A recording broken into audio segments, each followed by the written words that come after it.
This is the first log, day one in the new house. I don't usually share this kind of thing with many people, but those who enjoy hearing stories like this understand how some experiences just keep haunting your thoughts. If you're into this too, make sure to subscribe. It really helps me keep sharing stories like this here. Anyway, I got this place for a steal, way out in the middle of nowhere. It's exactly what I wanted, peace and quiet, except it's not quiet. There's this sound. It's a faint, dry scratching, and it seems to be coming from inside the wall in the main hallway. My first thought was obviously rats, or maybe squirrels. It's an old house, so pests are a given. It's annoying for sure, but I figured I'd just call an exterminator on Monday. The sound is persistent though. That's what's starting to get to me. It's not the frantic, chaotic scratching of a trapped animal. It's rhythmic, methodical, a slow, steady scraping that seems to move along the length of the wall. Last night it kept me up for hours.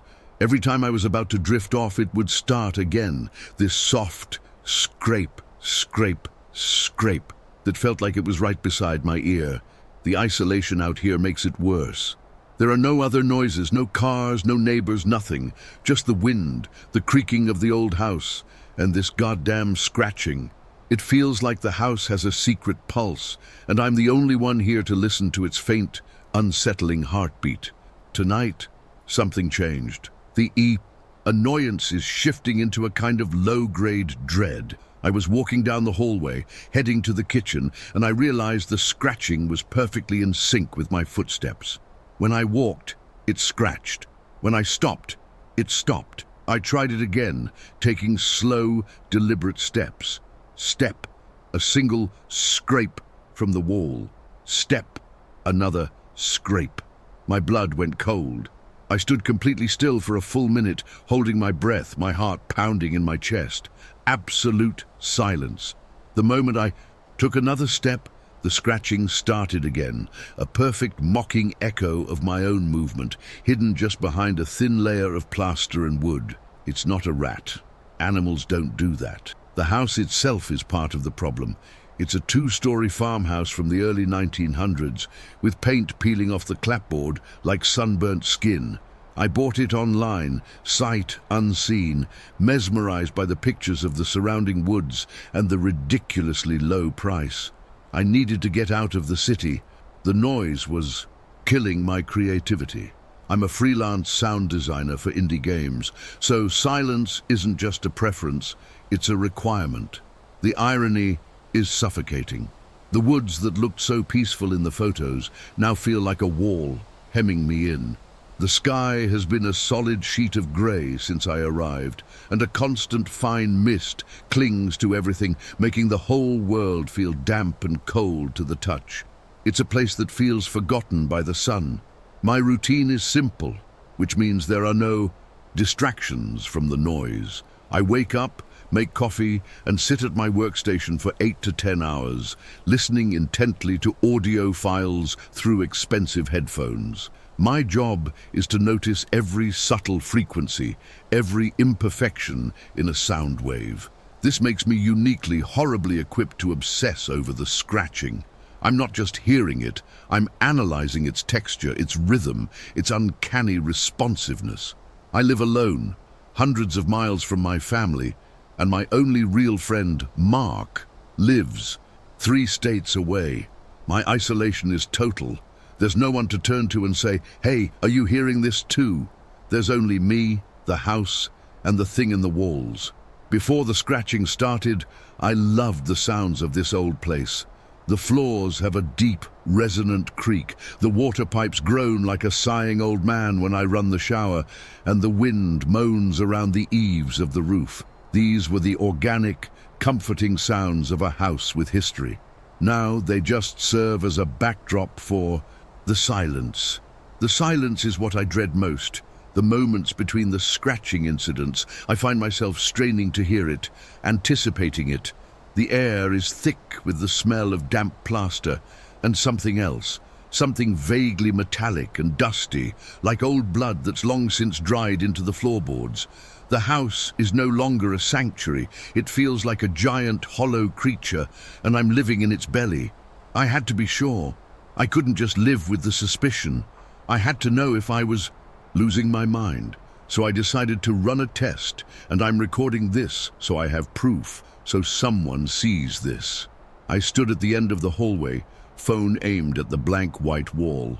"Okay, watch this," I whispered, my voice trembling slightly. I took a specific sequence of steps, a little rhythm I made up on the spot. 2 quick steps, a pause, 1 slow step, then 3 quick ones. And from inside the wall, the sound mimicked me perfectly. A quick scrape, a pause, a long, drawn-out scrap, followed by 3 sharp scrapes. I did it again, in reverse. It followed. It's not an echo, it's a response. It's intelligent. My stomach feels like it's full of ice. After the stepping test, I just stood there in the silent hallway for what felt like an hour, every muscle tensed. My throat was dry from anxiety, and I let out a nervous cough, a small, guttural sound to clear it. I wasn't thinking, it was just a reflex. And then it came back, from the exact same spot in the wall. I heard a noise that I will never forget. It was a grotesque parody of my cough, but wet and raspy, like dry leaves being crushed in a fist and dragged through gravel. It was a dead, hollow sound that had the shape of my cough, but none of the life. It was the sound of something attempting to replicate a biological function it didn't possess. It heard me. It heard that tiny, involuntary sound, and it copied it. My first instinct was to get out, to just run out the front door and not stop. But where would I go? What would I say? "Hello, police? There's a noise in my wall that's clearing its throat at me?" They'd think I was insane. I started pacing the length of the house, phone in hand, just rambling, trying to find a logical explanation. It can't be the pipes. Pipes don't mimic rhythmic steps. It can't be an animal. An animal doesn't mock the sound of your cough. Could it be a prank? Someone with a microphone and a speaker? But the house is sealed, and I've checked every inch of the attic and basement. There is no one here but me. The chilling truth is settling in. Something is living in the walls of my house, and it is actively, intelligently listening to everything I do. For 2 full days, there was nothing, complete and utter silence. It was, without a doubt, the most terrifying period yet. The absence of the sound was a presence in itself, a held breath in the hollow body of the house. I couldn't work. I couldn't eat. I spent hours just sitting in the hallway, staring at the wall, waiting. Every creak of the floorboards, every gust of wind sent a jolt of adrenaline through me. The silence was a threat, a promise that whatever this thing was, it was patient. It was letting me stew in my own fear, letting my imagination run wild with possibilities, each one more horrific than the last. I kept the camera rolling almost constantly, documenting the oppressive emptiness, my own ragged breathing, the only sound in a house that felt like it was listening. Then, on the 3rd night, it came back. It wasn't scratching anymore. It was a whisper, a soft, sibilant sound, like sand falling on paper. At first, it was just a murmur without form, a static hiss from the other side of the plaster. I pressed my ear to the wall, trying to decipher it, but there were no words. But it had a rhythm, a definite cadence that was disturbingly familiar. I had been on the phone with my mum earlier that day, a long call where I did most of the talking, reassuring her I was fine.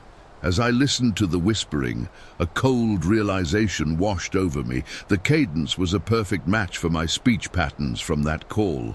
It was practicing. It was learning the shape of my words. Sometimes I wonder if anyone else has ever been through something like this. That's why I keep sharing these stories here. If you enjoy these strange accounts too, subscribe. It gives me strength to keep bringing more. Last night, the practice became a performance. I was on a short call with Mark, who was checking in on me. I tried to sound normal, telling him I was just tired, that the isolation was getting to me a bit. A few hours later, I heard it clearly from the wall next to my bed. A voice. It was dry and thin, a desiccated rustle, but it formed words, my words. Just tired, it rasped. House is quiet. It wasn't a recording. It was a replication, a monstrous birth of my own voice from the throat of something unknown. I don't speak aloud in the house anymore, not a word. Everything is a whisper. My phone calls are taken outside, huddled in the freezing mist, my eyes fixed on the windows of the house, terrified I'm still being overheard. I'm living like a ghost in my own home, communicating only with the lens of this phone. I feel like a scientist observing a creature, but I'm also the rat in its cage. I spend my nights with my ear pressed to different walls, trying to track its location, to understand what it is, what it wants. I haven't slept in what feels like a days. My face on the screen looks hollowed out, my eyes wide and dark. I know I'm feeding it with every sound I make, every breath I take, and I don't know how to starve it. Mark called this morning. He's worried. He said I sounded terrible on our last call and that he's been getting my voicemails, which I don't remember leaving. He thinks I'm having some kind of breakdown. He told me he's driving down to check on me, that he'll be here by evening. I stood outside in the cold, phone pressed to my ear, whispering frantically for him not to come. I tried to explain, but how do you tell your best friend that your house is learning to talk without sounding completely insane? He just brushed it off as stress, told me he'd see me soon, and hung up. I have a deadline now, a terrible, irreversible deadline. He's bringing his warmth and his life into this cold, dead place, and I know with chilling certainty that it's waiting for him. My only thought was to run. I wasn't going to be here when he arrived. I threw a few things in a backpack, a change of clothes, my laptop, my wallet, and grabbed the car keys. I didn't even bother to lock the front door. I just ran, stumbling down the porch steps and fumbling with the keys. I got in the car, slammed the door, and jammed the key into the ignition. Nothing. Just a single, pathetic click. I tried again. Click. The battery was dead. I slammed my hands on the steering wheel. A raw, hopeless scream caught in my throat. It's too perfect to be a coincidence. The house doesn't want me to leave. It knows he's coming, and it wants me to be here for the reception. It was just after dusk when I heard the crunch of tires on the gravel driveway. A wave of pure, ice-cold panic washed over me, so intense it almost made me sick. It was too late. Mark was here. My mind was a frantic storm of impossible choices. Do I run out and try to intercept him, revealing myself and the thing inside? Do I scream from the window and hope he understands? But what if it hurts him because of me? No. The only instinct that took over, the primal cowardly instinct of a cornered animal, was to hide, to make myself small and disappear. I grabbed my phone, its screen the only light in the darkening house, and ran up the stairs, my heart trying to beat its way out of my chest. I dove into the deep walk-in closet in the master bedroom, pulling the louvered door shut behind me. It's pitch black in here, and the air is thick with the suffocating smell of mothballs and old dry cedar. I squeezed myself into the corner, behind a rack of dusty old coats left by the previous owners, trying to make my frantic breathing silent. My hands were shaking so hard I could barely hold my phone steady. I angled the camera so it was peeking through one of the narrow slats in the door, offering a fractured, terrifyingly limited view of the upstairs hallway and the top of the staircase. I am a spectator to whatever is about to happen in my own home. The doorbell chimed. The cheerful two-note sound was the most obscene thing I'd ever heard. It echoed through the silent house, a signal that the guest had arrived. Then, a profound silence, a long, stretching minute where the only sound was the blood roaring in my ears. I prayed that Mark would think I wasn't home, that he would get back in his car and just drive away, leaving me to my fate alone. Please, just leave. Don't knock again. Don't try the door. Just go. Every second felt like an eternity. Every tiny creak of the house, a footstep that wasn't there. The suspense was a physical weight, crushing the air from my lungs. Then the silence was broken. It was the sound of footsteps, but they weren't coming from the stairs. They were already downstairs, walking with a steady, confident gait from the direction of the back of the house, heading towards the front door. They were firm, heavy steps on the old hardwood floor. My steps, the sound I make when I walk. Except I was upstairs, huddled in a closet, paralyzed with fear. My heart stopped. It was happening. After all the scratching and whispering, it was finally moving. It was walking through my house as if it owned the place, as if it was me. I heard the distinct click of the front door's deadbolt being turned. The door creaked open, and then I heard my voice. It wasn't the broken, raspy imitation from the wall. It was my voice, a perfect, clear, and calm replica. It was so flawless that for a split second, I thought I was the one, going insane, but the sound was coming from downstairs. "Mark, hey man," my voice said, warm and inviting. "So glad you could make it. I was just in the back. Come on in." It was the most horrific, soul-shattering thing I have ever experienced. My identity, my very being, had been perfectly forged and was now being used as a weapon. Through the slats, my view was just an empty, dimly lit hallway, but the audio told the whole nightmarish story.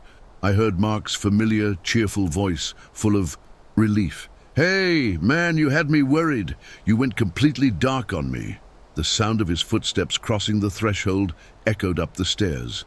And then, the final soul-destroying sound, the heavy thud of the front door closing, followed by the click of the lock. He was inside. He was trapped. The casual, friendly murmur of my own voice started up again, chatting with him, leading him further into the house, away from the door, away from any hope of escape. And I was still in the closet, recording it all on a dying phone battery. The phone is still recording, but the battery icon is flashing a deep, angry red. Downstairs, the conversation continues. I can hear the murmur of my own voice, punctuated by Mark's occasional laugh. A laugh. He's laughing with the thing that has stolen my life. I hear the clink of glasses, the sound of them moving towards the kitchen. It's all so horribly normal. I'm trapped up here in the dark, smelling the dust of a forgotten life, while a copy of me plays host downstairs. Every fiber of my being is screaming at me to burst out of this closet, to run down the stairs and warn Mark, but I'm paralyzed. Fear is a physical thing, a heavy blanket that smothers thought and action. What happens when the phone dies? What happens when the conversation stops and it comes looking for the original? This is the last file on the phone's memory card. The recording continues for another 2 minutes in near total silence, capturing only my shallow, shuddering breaths. The muffled sounds from downstairs have stopped. The house is quiet again, not the peaceful quiet I moved here for, but a heavy, predatory silence. The view through the slats shows nothing but the empty, moonlit hallway. Then, the camera's view suddenly jerks, pointing down at my own face, illuminated only by the dying screen.